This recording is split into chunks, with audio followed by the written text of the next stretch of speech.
There you go. I just wanted to kind of stop in and touch base and I'm scheduling the spring cleanup for March 30th to April 4th. A little earlier this year, but I want to get the spring hazardous waste collection day in the month also. Do you know what it'll be at? Not yet. I think it's going to be toward the end of the month. You said the 4th of April? No, March. Yeah. March 20th? March 30th? March 30th, yeah. It's To the 4th? first of the month, so it's in the week, in the middle of the week, so just gonna get there and get that advertised. Are they taking non-corrugated cardboard now, or? Yeah. Still get, even after we quit taking it, still get quite a bit of it, so. It's never really in. So they'll take it on the other end then, or what? Yeah, found a market for it, what we're doing, probably. Start taking it. A lot of cardboard. Oh, yeah. I know I've tried to get cardboard in that one over in Maxville, and every time I go there, it's full. Well, normally though, if somebody takes a box and then smashes Take it, it, Smash it, smash yeah. it. one large box can take a half a bin once somebody Yeah. get it wedged in there. I don't know how many times I went over there and had some boxes and just to throw in there. There ain't no room. Well, just jump in there and smash it out. It's real high for me to be jumping. Recycling was making a Can- Get that high. last month I took 2 loads in a week. About every That's it. quarter been even at about between $1,200 and $1,500 worth of recycling. So it's been pretty steady. It's good, it saves on our bill down. Is there a way of putting, say, a cardboard container at a business? Well, my example is duck walls. They get it, everything comes in by freight. And she Yeah. said she has a tremendous number of cardboard boxes that she just puts in the dumpster. And I was wondering if we could have a container set there for just cardboard, or would that be too much to, Well, it would take an awful lot. yeah. Because I can give up one of the bins down there at the yard, it seems it's right there, but that's just not, you wouldn't get much in for the volume, it's just getting in.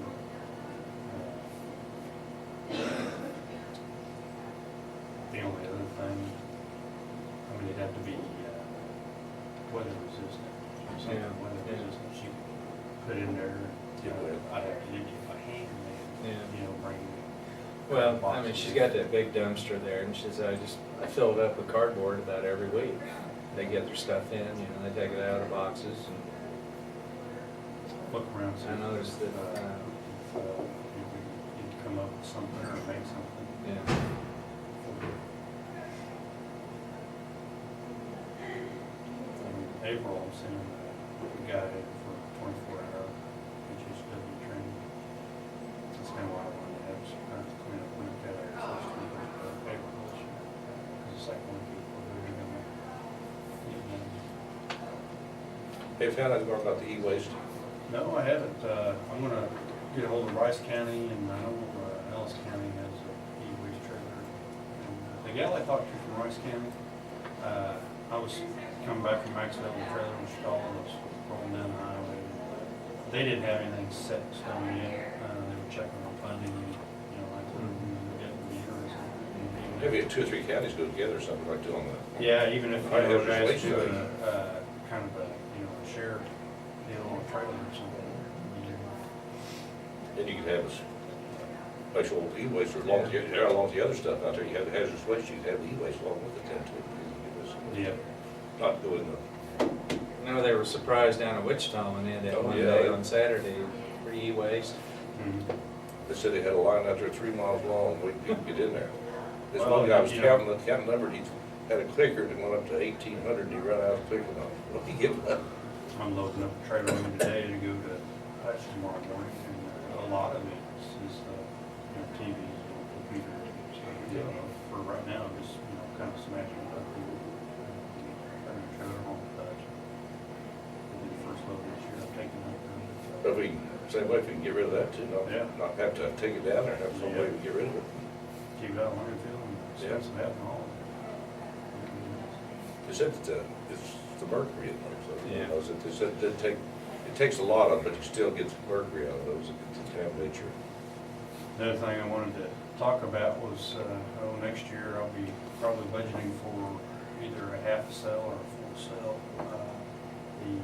With that hailstorm we've had, we're taking on 400 tons of roof repair. And where I'm at now, the pit, I've gotten all the way to the back wall on the bottom. Just starting to come up, and there's quite a bit of room yet, but I don't know if we can handle another big hailstorm or tornado. The last hailstorm we had, and tornado, and city staff is tearing down quite a few Who do you get digging? houses. Who digs them? The last one was dug by Dave Westhoff. And I'll check with Westhoff and check with Pestel Construction. I'll start the pricing along. If nothing else, at least maybe have a half a cell. We've got room probably for 2 more cells, but at least we'll have something open in case. You know, I mean, it's kind of hard to guess. It's dependent on the weather. You know, You can't rule them out. yeah. Big storm, windstorms, stuff like It's this. better to have room than not have room. Are they getting more careful about cover loops coming out there? Security? Yeah, yeah, they are. I seen one go down the trailer, it was just a car trailer, and went down the road there and had shingles on it, and it had boards around the outside, didn't look very secure to me, whether it falls out through the bottom of the thing or what. Well, it's slow down.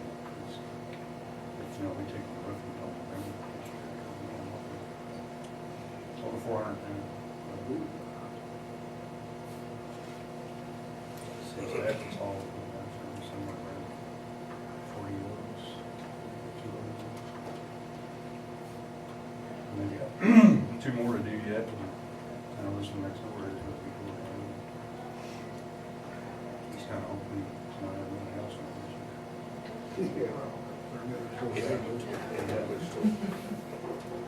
Now, do these guys that dig the cells, do they have to be certified or just We just have the equipment? contract.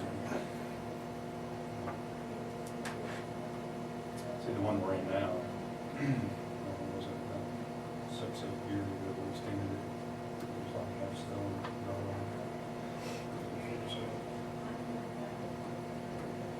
How deep they go down? about 20 feet.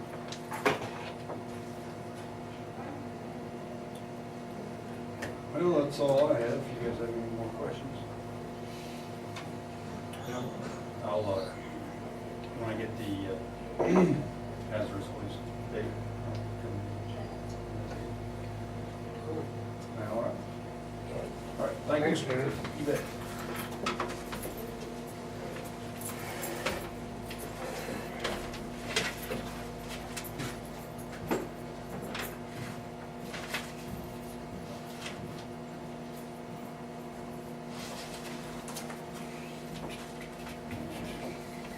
I guess Rob Merle does have a really nicer pen up there where Van Orsdale was, and that one probably had down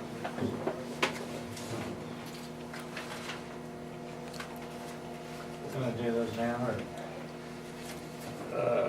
Let's see, these are, I make a motion, we allow these corrections to tax roll. there. Second. It's been moved and second. All in favor, say aye. Aye. Motion carried. We'll recess. Okay, put some feelers out on the trucks that we talked about last time. And this here was a quote from Blanchett Manufacturing down at Harper, Kansas. That is the cheapest quote that I got from any of the vendors that I talked to. The other vendors didn't even send anything, they just told me for the bare minimum truck what it was gonna cost. And that one there was the cheapest at just under 50,000.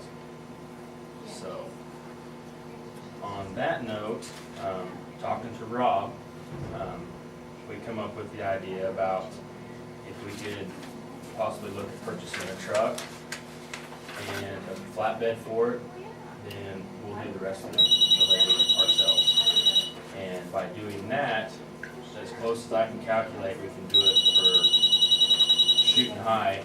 I come up with about 35,000. So, Rob indicated that a lot of his guys would probably be more than willing to chip in some time to put this together. And I've talked to some of the guys here, and they said they'd be willing to help out. So, if we do it ourselves, we can do it for about half the cost. We do one truck for about half the cost of that. So, I'm sorry, did you say a new chassis or? yeah. I got a quote from Armies for an 09 chassis, 4-wheel drive, 1 ton, and that's what they quoted me on that. But, I mean, I know kind of how the bid process works, so I mean, if we were to do this, we'd be more than likely going out and getting a couple more bids just to see what we can do. But all the other places that I talked to, just over the phone, they were saying anywhere from 50 to 60,000 for just a simple brush truck. So.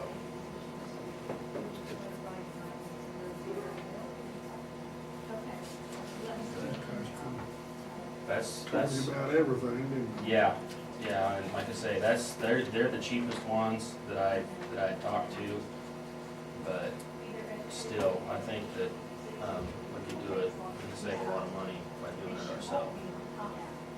Just chip in some labor and and get a tank, and we've got some pumps, so if we take some pumps off of the trucks that we're looking at retiring, then that's gonna save us probably about $4,000 or $5,000 too. So we'll have to look at purchasing a pump. So, I've seen a lot of departments, I've talked to some guys, and a lot of departments are starting to do this, just put in labor themselves, because the equipment is outrageous right now. So, but, my thoughts are, if we can do it for this, then we can, I feel like we could easily put 2 trucks together for almost the price of what we could just buy one. And that would benefit us a lot more. We could get rid of the big truck at Maxville. I'd like to put a new truck here and then take this one and put it into the reserve fleet. And we could get rid of another truck out that we're using for backup right now. That'd give you plenty more capacity then. Oh, yeah, I was looking at minimum 300-gallon tank on these.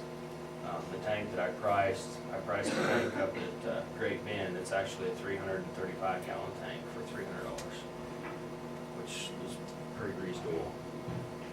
So, That's fiberglass? no, it's actually a polyethylene tank, which is, it's, as far as stability or,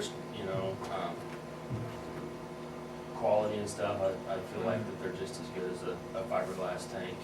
A lot of trucks are going with those now.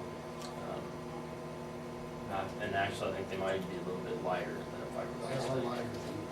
So, but like I say, after I got to put, Rob actually, he talked like this might be another way to look at it. And I started putting the numbers together and getting some quotes and stuff, and yeah, we can easily.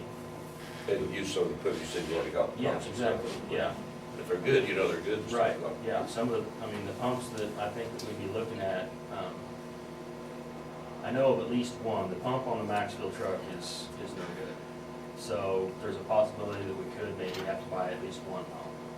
But the other truck that I was thinking on, we could retire, it's got a brand new pump on it, so we could put it to use. And Harold might even have another pump up there too, I don't know for sure, I have to talk to him. But, so like I say, I feel like this year would be a lot better way to go, we could save some money and don't have to put ourselves in very much of a bind. And with that, I was talking to Phil down there, and he was saying that they have their equipment on a 10-year rotation for replacement. And I think that the fire department should look at doing something, a rotation plan. I don't know quite the once we kind of get started, we can set the years as to how far, and, when we get to that point, look over the equipment. If it needs replaced, then replace it. If not, we can squeeze a few years out of it or something.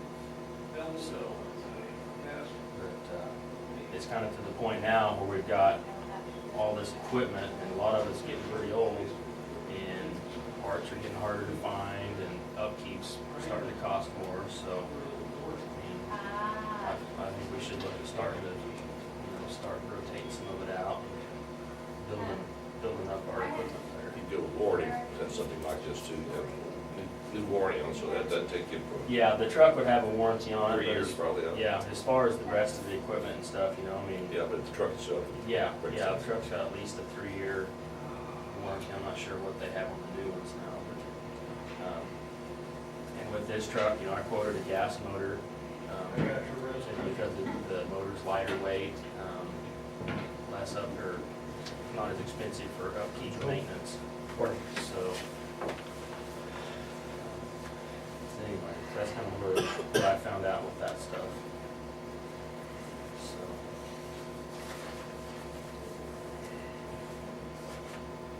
Oh, I think you should probably get some more quotes from, Okay. what do you get, a Ford there? Yeah, this is a Ford. I would prefer not to go with anything other than Ford, simply because of the chassis. They're built a lot heavier, and they can withstand more weight than what Dodge or Chevy can. So that's my preference. And most of the departments that I've seen these days are all running Fords. So, it's nothing against the other ones, but Ford has a better chassis in my opinion. I didn't realize it. We've got Dodges, and nobody likes them. So, they're just not built heavy enough. But Chevrolet don't have this heavy, like you say, Well, I think they've improved it, but I don't know, I haven't been around any of the new Chevys. I know that the diesel motor that Chevy makes now is a good motor, but like I say, I kinda wanna stay away from those, because the diesels are a lot more Like, see, expensive. you get a bid from them at least. Okay. See I can what do your that. equipment is. Sure, I can do that. Get a couple more bids from Ford, and I'll get some bids out on Chevys too, and kind of see, and I think 800, and as far as the other ones, you've got to go, like the 300 and the 400, I still need that, and then I've actually talked to somebody about coming here and putting that class on for us at no cost, through the state. So, I have really, you can't take these others here then, well, to get enough people. we might be able to, but it's just gonna be a matter of getting enough people, to make it worth the instructor's time to come here. So, So, 700 is the first one you have to yes, take? yes, that's the